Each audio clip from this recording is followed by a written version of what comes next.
우리는 더 이상 한국인과 거래 안 합니다.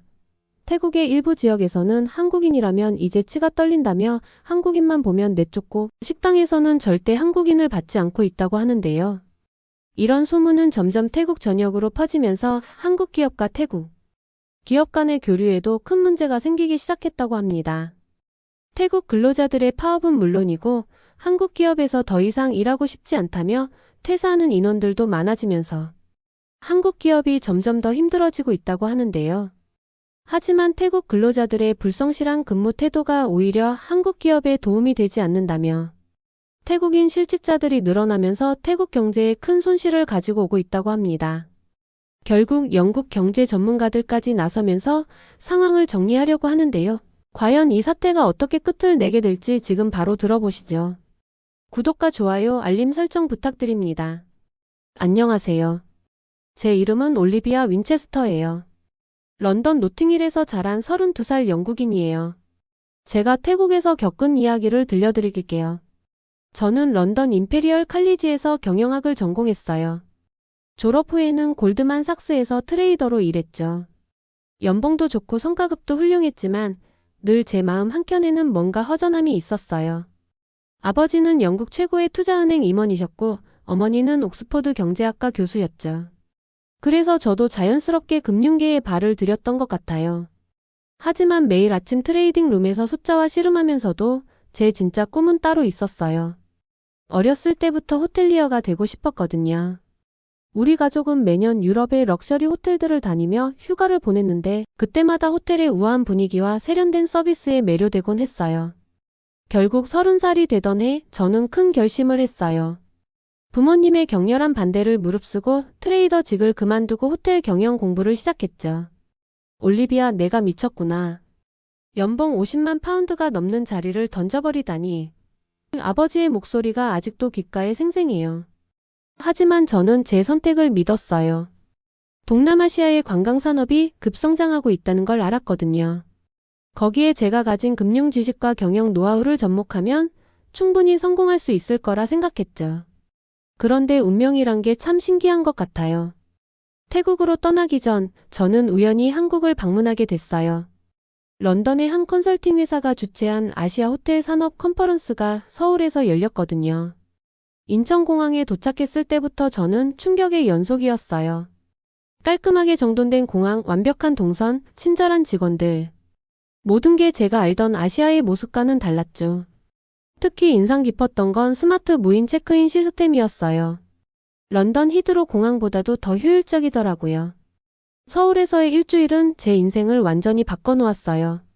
제가 묵었던 강남의 한 호텔은 정말 환상적이었죠. 체크인할 때부터 남다른 친절함이 느껴졌어요. 직원들은 제 이름을 외우고 있었고 제가 좋아하는 와인도 미리 준비해 두었더라고요. 이런 섬세한 서비스는 런던의 리츠 칼튼에서도 경험하지 못했던 거예요. 특히 놀라웠던 건 디지털 기술의 활용이었어요. 객실에 있는 태블릿으로 모든 걸 컨트롤할 수 있었죠.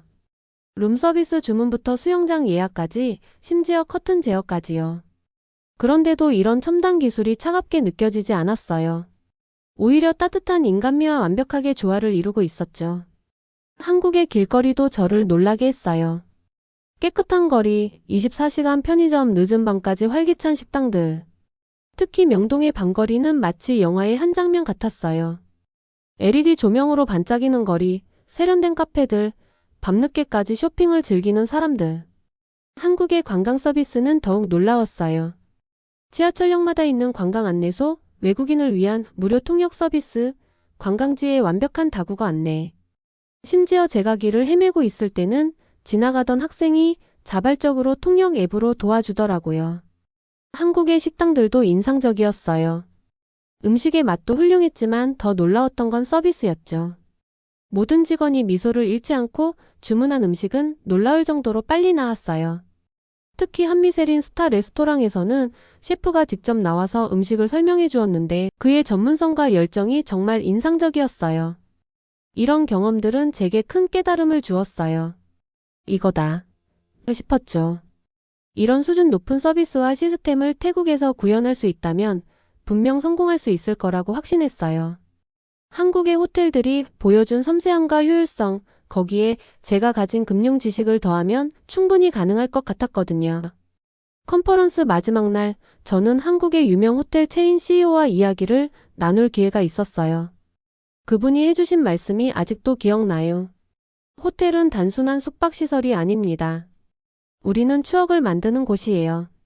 고객 한 분 한 분의 순간이 특별해질 수 있도록 우리는 끊임없이 노력해야 합니다. 이 말에 크게 감명을 받은 저는 바로 태국행 비행기를 예약했어요. 가슴은 설렘으로 가득했죠. 하지만 방콕에 도착하자마자 제 설렘은 실망으로 바뀌기 시작했어요. 공항부터가 달랐어요. 더럽고 복잡한 공항, 무질서한 택시 승강장, 영어도 제대로 통하지 않는 직원들. 하지만 저는 포기하지 않기로 했어요. 오히려 이런 환경이었기에 제가 한국에서 배운 것들을 적용하면 더 큰 변화를 만들 수 있을 거라 생각했거든요. 한국의 선진 시스템과 영국의 전통적인 호스피탈리티를 접목한다면 분명 태국의 관광산업을 한 단계 발전시킬 수 있을 거라 믿었어요. 그렇게 저의 태국 도전이 시작됐어요. 제가 알던 세련된 관광산업의 모습과는 너무나도 다른 현실 속에서 한국에서 보고 배운 것들을 하나씩 적용해 보기로 한 거죠.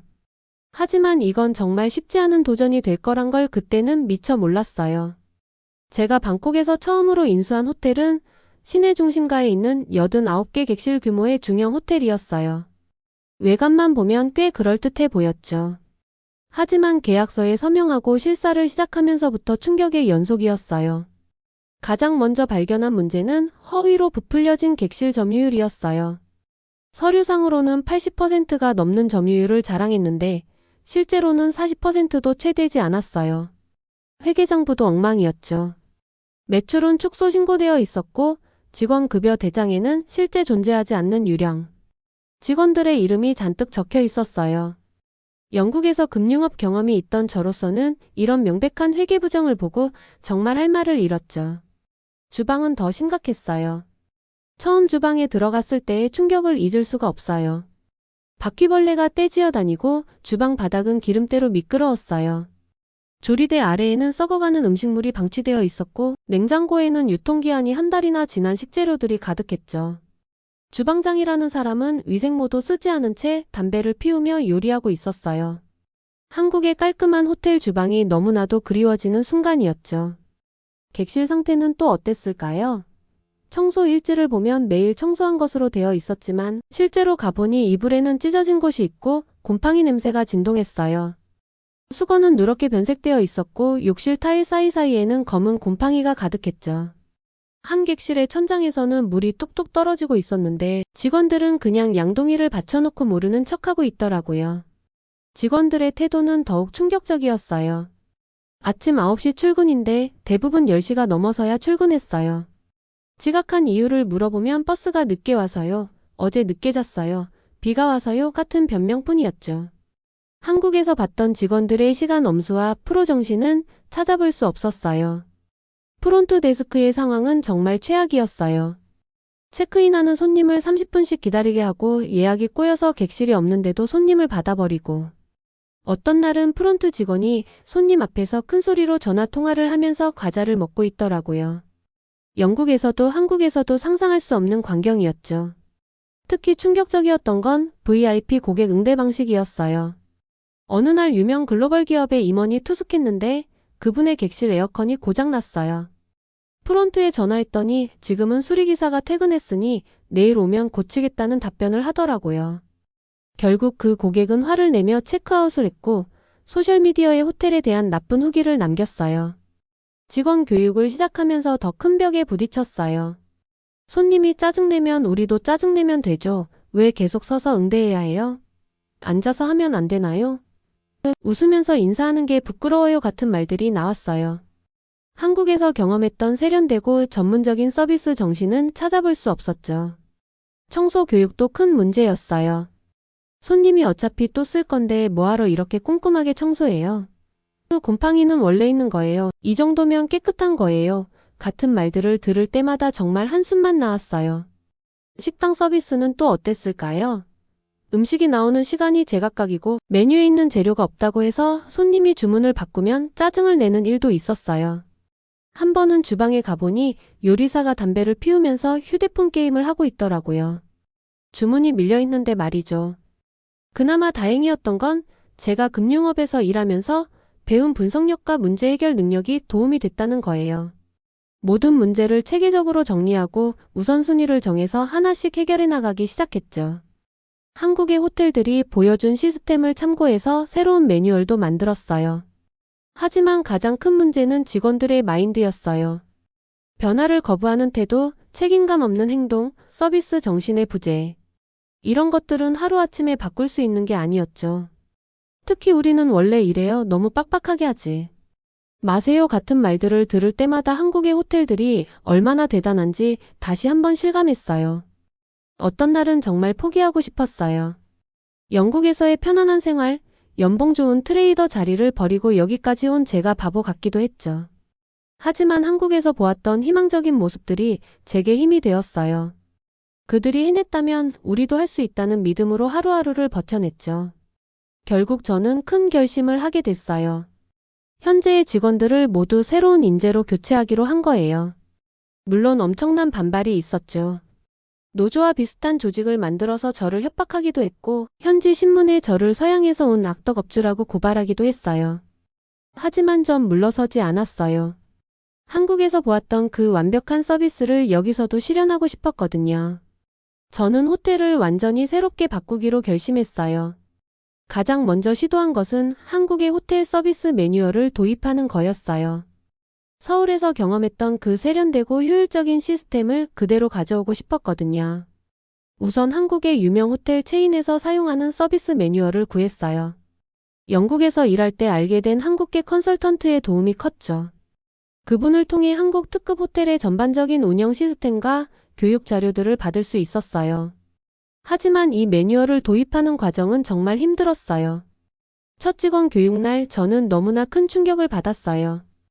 교육 시작 시간인 오전 9시에 맞춰 강의실에 들어갔는데 직원들 대부분이 10시가 다 되어서야 하나둘씩 들어오는 거예요. 한국에서는 상상도 할 수 없는 일이었죠. 올리비아 씨, 우리는 원래 이렇게 해요. 너무 빡빡하게 하지 마세요. 이런 말들을 들을 때마다 정말 답답했어요. 기본적인 시간 개념도 없는 직원들에게 한국식 서비스를 가르친다는 게 얼마나 어려운 일인지 그때 처음 깨달았죠. 서비스 교육은 더 큰 벽에 부딪혔어요. 90도로 허리를 숙여 인사하는 걸 가르치려고 하니 직원들이 웃음을 참지 못하더라고요. 이건 너무 과하잖아요. 우리는 그냥 손만 흔들면 되는데.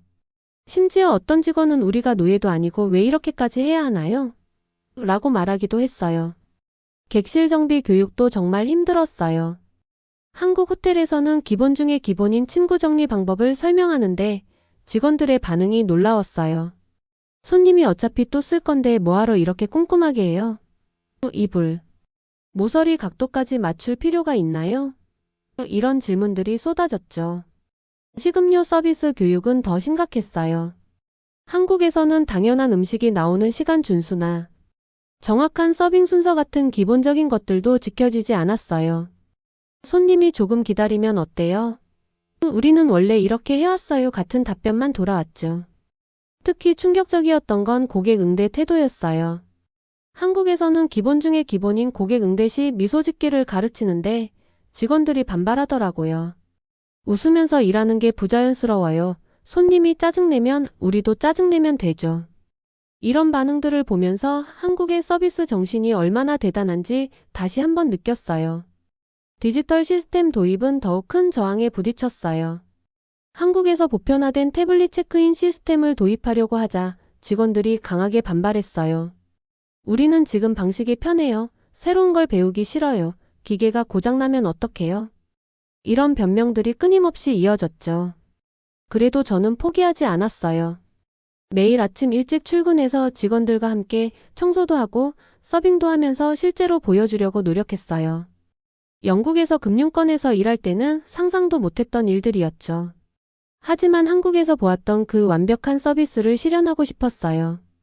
변화의 조짐이 보이기 시작한 건 약 3개월이 지났을 때였어요. 몇몇 젊은 직원들이 조금씩 변하기 시작했거든요. 한국의 서비스 동영상을 보여주면서 교육을 했더니 그들이 먼저 우와 정말 멋있다라는 반응을 보이기 시작했어요. 특히 기억에 남는 건 수파차이라는 젊은 직원이에요. 그녀는 제가 보여준 서울 롯데호텔 서비스 교육 영상을 보고 큰 감명을 받았나 봐요. 올리비아 씨, 저도 저렇게 전문적인 호텔리어가 되고 싶어요라고 말하더라고요. 그 말을 들었을 때 정말 감동이었어요. 하지만 여전히 대다수의 직원들은 변화를 거부했어요. 오히려 시간이 지날수록 반발이 더 커졌죠. 어느 날은 제 사무실 앞에서 시위를 하기도 했어요. 우리의 전통을 지키자, 서양식 경영 반대 같은 피켓을 들고요. 결정적인 사건은 어느 날 밤에 일어났어요. VIP 고객이었던 한국 기업 임원님이 객실에서 바퀴벌레를 발견한 거예요. 그것도 한 마리가 아니라 수십 마리가요. 바로 객실을 옮겨드리고 사과했지만 그분은 결국 체크아웃을 하셨어요. 떠나시면서 하신 말씀이 아직도 귓가에 맴돌아요. 영국인 매니저가 있다길래 기대했는데 태국은 역시 태국이네요. 한국의 절반만이라도 따라올 수 있게 노력해보세요. 그 일을 계기로 저는 극단적인 결정을 내렸어요. 전체 직원의 80%를 새로 뽑기로 한 거죠. 물론 엄청난 반발이 있었어요. 노조를 만들어서 저를 협박하기도 했고 현지 신문에 저를 서양에서 온 악덕업주라고 고발하기도 했어요. 하지만 전 물러서지 않았어요. 새로운 직원들을 뽑을 때는 한국어를 조금이라도 할 줄 아는 사람들을 우선으로 뽑았어요. 한국 문화를 이해하는 직원이 있어야 한국식 서비스도 더 잘 배울 수 있을 거라고 생각했거든요. 채용 과정에서부터 확실히 선을 그었어요. 이 호텔은 한국식 서비스를 지향합니다. 따라올 자신 없으면 지원하지 마세요라고 말했죠. 면접에서부터 한국의 서비스 정신을 강조했고 채용된 직원들은 한 달간 특별 교육을 받게 했어요. 이런 변화의 과정은 정말 힘들었어요. 매일 밤 호텔 옥상에서 혼자 맥주를 마시며 울기도 했죠. 내가 왜 이러고 있지? 런던으로 돌아갈까? 이런 생각도 수없이 했어요. 하지만 한국에서 보았던 그 완벽한 서비스의 기억이 저를 다시 일으켰어요. 지금 돌아보면 그때의 선택이 옳았다는 걸 알 수 있어요. 새로 뽑은 직원들은 이전과는 완전히 달랐거든요. 시간 약속을 잘 지키고 서비스 교육도 열심히 받았어요. 특히 한국인 손님들을 대할 때는 정말 프로페셔널한 모습을 보여줬죠. 하지만 이런 변화의 과정에서 제가 깨달은 가장 큰 교훈이 있어요. 서비스 품질은 단순히 매뉴얼이나 시스템의 문제가 아니라는 거예요. 그건 문화이고 마음가짐이에요.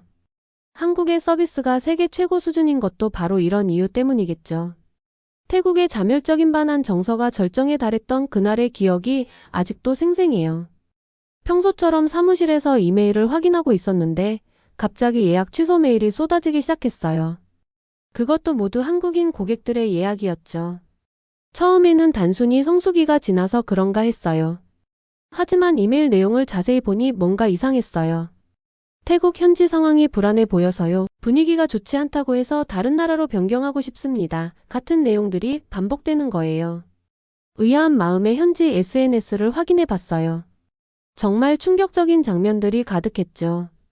푸켓의 상점들이 앞다투어 한국인 출입금지 팻말을 걸어두는 동영상부터 한국인 관광객들이 마사지샵에서 쫓겨나는 영상까지 도저히 믿기지 않는 광경이었어요. 급하게 현지 매니저인 수파차이에게 전화를 걸었어요. 사장님, 상황이 심각해요.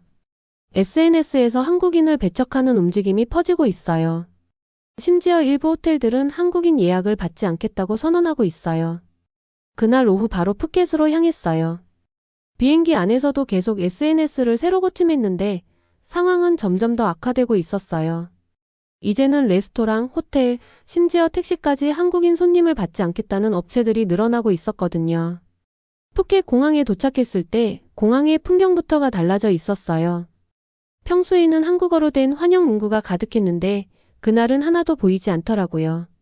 한국 항공사들의 광고판에는 검은 천이 씌워져 있었고 한국어 안내 데스크는 문이 닫혀 있었어요. 택시를 타고 시내로 향하면서 창밖을 봤는데 거리는 마치 유령도시 같았어요. 평소 한국인 관광객들로 북적이던 상점들은 대부분 문을 닫았고 길거리는 한산했어요.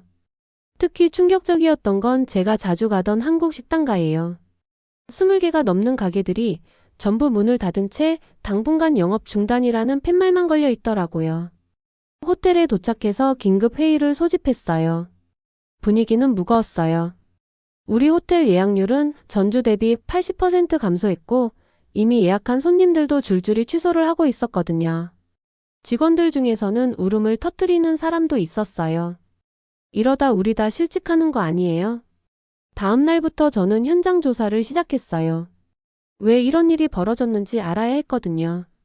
우선 한국인 출입금지 팻말을 건 상점들을 찾아갔어요. 처음에는 대화를 거부하던 사람들도 제가 영국인이라고 하니 조금씩 입을 열기 시작했죠. 그들의 이야기를 들으면서 저는 점점 더 혼란스러워졌어요. 말도 안 되는 이유들이었거든요. 한국 관광객들이 너무 까다로워요. 가격을 깎으려고만 해요.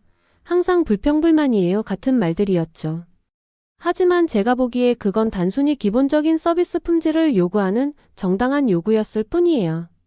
특히 충격적이었던 건 이 모든 게 SNS를 통해 계획적으로 퍼져나갔다는 거예요. 누군가가 의도적으로 반한 감정을 부추기고 있었던 거죠. 한국인들이 태국인을 무시했다는 허위 영상이 퍼지고 맥락이 잘린 사진들이 공유되고 마치 누군가가 이걸 조종하는 것 같았어요. 호텔로 돌아와서 한국인 예약 취소 데이터를 분석해봤어요. 지난 3년간 우리 호텔 수입의 65%가 한국인 관광객에게서 나왔더라고요. 이런 상황이 계속되면 우리 호텔은 물론이고 푸켓 전체가 막대한 경제적 타격을 입을 게 뻔했어요. 한국의 관광업계 파트너들에게 연락했더니 그쪽도 발칵 뒤집혀 있더라고요. 이미 수많은 여행사들이 푸켓 상품을 모두 취소했고 항공사들도 운항 축소를 검토하고 있었어요. 하지만 놀라웠던 건 한국 측의 대응이었어요. 한국인들의 SNS 반응은 정말 성숙했어요. 오히려 태국을 걱정하는 댓글들이 많더라고요. 태국 관광업이 큰 타격을 입을 텐데. 이런 식으로 해결될 문제가 아닌데. 이런 반응들이었어요. 반면 현지 SNS는 마치 축제 분위기였어요. 드디어 우리가 한국인들에게 본때를 보여줬다. 이제 우리가 갑이다. 이런 댓글들이 달리고 좋아요를 받았죠. 한 달이 지나고 나서야 태국 정부가 뒤늦게 상황 수습에 나섰어요. 하지만 이미 엎질러진 물이었죠. 관광객들의 신뢰는 무너졌고 양국 간의 감정의 골은 깊어졌어요. 가장 바보 같은 건 이 모든 사태의 피해자가 결국 태국 관광업계라는 거였어요. 지금도 푸켓의 밤거리를 걸으면 마음이 아파요. 한때는 한국인들의 웃음소리로 가득했던 이 거리가 이제는 텅 비어 있으니까요. 상점들은 하나둘 문을 닫고 호텔들은 직원들을 내보내고 이 모든 게 감정적인 대응이 만들어낸 결과라고 생각하면 더욱 안타까워요. 이런 상황에서도 한국은 여전히 침착하고 성숙한 태도를 보여주고 있어요. 외교적 보복을 하지 않고 오히려 대화로 문제를 해결하려 노력하고 있죠. 이런 모습을 보면서 다시 한번 한국의 성숙함에 감탄하게 돼요. 이제 저는 매일 아침 사무실에서 한숨만 쉬고 있어요. 이메일함에는 취소 요청만 가득하고 직원들의 표정은 어둡기만 해요. 하지만 저는 알아요. 이런 감정적인 대응은 결국 태국에만 피해를 줄 뿐이라는 걸요. 언젠가는 태국도 한국처럼 성숙해질 수 있겠죠. 그날이 오기를 기다리며 오늘도 저는 이 폭풍의 한가운데서 버티고 있답니다. 처참했던 상황 속에서도 희망의 불씨는 남아 있었어요. 어느 날 아침 제가 운영하는 호텔 로비에서 흥미로운 광경을 목격했거든요.